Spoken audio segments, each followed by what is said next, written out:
நம்மளோட அன்றாட வாழ்க்கையில் நம்ம ரொம்ப அதிகமாக எதை பற்றி பேசுகிறோம்னா நம்ம மனசை பற்றி பேசுவோம். எப்போ பார்த்தாலும் எதுக்கு எடுத்தாலும் நம்ம மனசு நல்லா இருக்கா, என் மனசில் என்ன இருக்குது, ஓ மனசில் என்ன இருக்குன்னு ரொம்ப அதிகமாக நம்ம பேசக்கூடிய வார்த்தையே மனசாக தான் இருக்கும். ஆனால் நிஜத்தில் நம்ம மனசை பற்றி என்ன புரிஞ்சு வச்சுருக்கோன்னு பார்த்தா அதை பற்றி ரொம்ப ரொம்ப குறைவாக தான் நம்ம புரிஞ்சு வச்சுருக்கோம். மனசை ஆழன்றோம், மற்றவங்க மனசு நமக்கு தெரியாதுன்றோம், பெண்களின் மனசை பற்றி புரிஞ்சிக்கவே முடியாதுன்றோம். இது மாதிரி மனசுன்றது எப்பயுமே ரொம்ப மர்மமான ஒன்றாகவும் ரொம்ப விசித்திரமான ஒன்றாகவும் தான் எல்லாராலையுமே பார்க்கப்படுது. அதுக்கு என்ன முக்கியமான காரணம்னு பார்த்தா மனசுக்குன்னு ஒரு உருவமே இல்லாமல் இருக்கிறது தான், மனசுக்குன்னு ஒரு ஸ்ட்ரக்சரே இல்லாமல் இருக்கிறது தான் மனசை பற்றியான எல்லா குழப்பங்களுக்கும் காரணம். அதனால் என்ன ஆகுது அப்படின்னா, நீங்கள் வரலாற்றுலலாம் பார்த்தோம்னா இது மாதிரி எல்லா தத்துவங்களும் எல்லா மதங்களும் 3 விஷயங்களை பற்றி தான் பெரும்பாலும் பேசும். ஒன்று கடவுளை பற்றி பேசுவாங்க, இன்னொன்று இந்த பிரபஞ்சத்தை பற்றி பேசுவாங்க,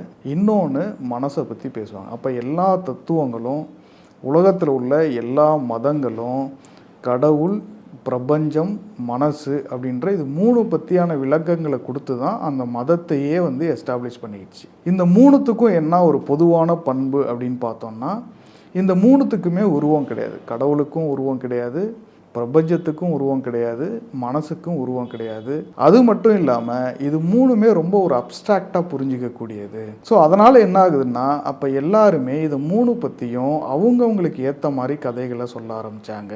அதனால தான் கடவுள் பற்றி ஏராளமான கதைகள் இருக்குது, கடவுள் பற்றி ஏராளமான தத்துவங்கள் இருக்குது, அதே போல் மனசு பற்றியும் ஏராளமான தத்துவங்கள், ஏராளமான கதைகள்லாம் இருக்குது. அதே மாதிரி தான் இந்த அண்டத்தை பற்றியும். ஒரு கட்டத்தில் இந்த 20ஆம் நூற்றாண்டை பார்த்தோம் அப்படின்னா நிறைய அந்த அறிவியல் தொழில்நுட்பங்கள்லாம் வளர்ந்ததுக்கப்புறம், குவாண்டம் ஃபிசிக்ஸ்னு ஒன்று வளர்ந்ததுக்கப்புறம், இந்த பிரபஞ்சத்தை பற்றி சயின்டிஃபிக்காக நம்ம அணுக ஆரம்பித்ததுக்கப்புறம் இந்த மதங்களும் சரி, இந்த தத்துவங்களும் சரி, இந்த பிரபஞ்சத்தை பற்றி பேசுகிறத விட்டுருச்சு. ஏன் அப்படின்னா அதுக்கு ஒரு சயின்டிஃபிக் உருவம் கிடைச்சிடுச்சு. அது ஒரு அப்ட்ராக்டான கான்செப்டாக இருந்தாலும் இந்த ஃபிசிக்ஸ்லாம் டெவலப் ஆனதுக்கப்புறம், அதை சயின்டிஃபிக்காக புரிஞ்சதுக்கப்புறம் அது மேலே உள்ள கட்டுக்கதைகள் எல்லாமே குறைஞ்சிடுச்சு.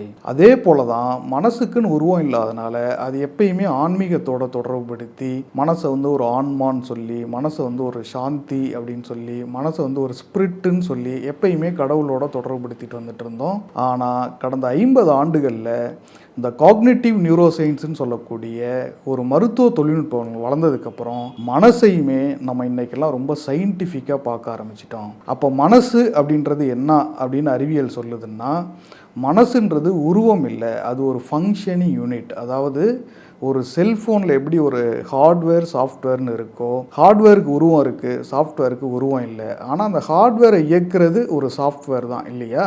அதே மாதிரி மூளைன்ற ஒரு ஹார்ட்வேரை இயக்கக்கூடிய சாஃப்ட்வேர் தான் மனம் அப்படின்றது தான் இன்றைக்கி சயின்டிஃபிக் விளக்கங்கள்லாம் சொல்ல ஆரம்பிச்சிருக்கு.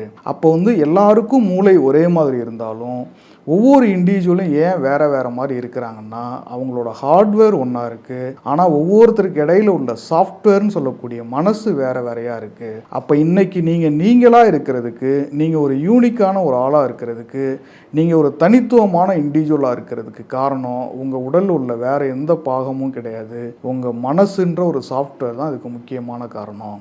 இதுதான் மனம் பற்றி இன்றைய அறிவியல் பார்வை.